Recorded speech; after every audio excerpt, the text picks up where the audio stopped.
കേരളത്തിൽ ആദ്യമായി heavy licence നേടിയ വനിത. ട്രാൻസ്പോർട്ടേഷൻ ബിസിനസ്സിൽ സ്ത്രീകളെക്കുറിച്ചുള്ള സ്റ്റീരിയോ ടൈപ്പുകളെ പൊളിച്ചടുക്കിയ ആളാണ് മണിയമ്മ.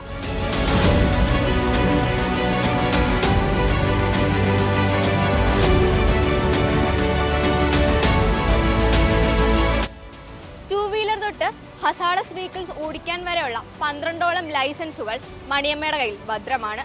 ഇന്ന് നമ്മളോടൊപ്പമുള്ളത് ആത്മവിശ്വാസത്തിന്റെ ആൾരൂപമായ 74-കാരിയായ മണിയമ്മയാണ്. പലതരം ക്രെയിനുകളുണ്ട്. അതിൽ കുറച്ചൊക്കെ ഓടിച്ചിട്ടുള്ളൂ. പുതിയ പുതിയ തരം വന്നുകൊണ്ടേ ഇരിക്കുന്നുണ്ട്. ഇപ്പോൾ ഈ മെട്രോയൊക്കെ ഉള്ളതുകൊണ്ട് അതിലൊക്കെ വർക്ക് ചെയ്യാനായിട്ട് വിവിധ തരം ക്രെയിൻസൊക്കെ വരുന്നുണ്ട്. അത് അത്രയൊന്നും ഞാനൊന്നും ഓടിച്ചിട്ടൊന്നുമില്ല. ലൈസൻസ് ഇത്രയൊക്കെ തന്നെ എടുക്കാനുള്ളൂ.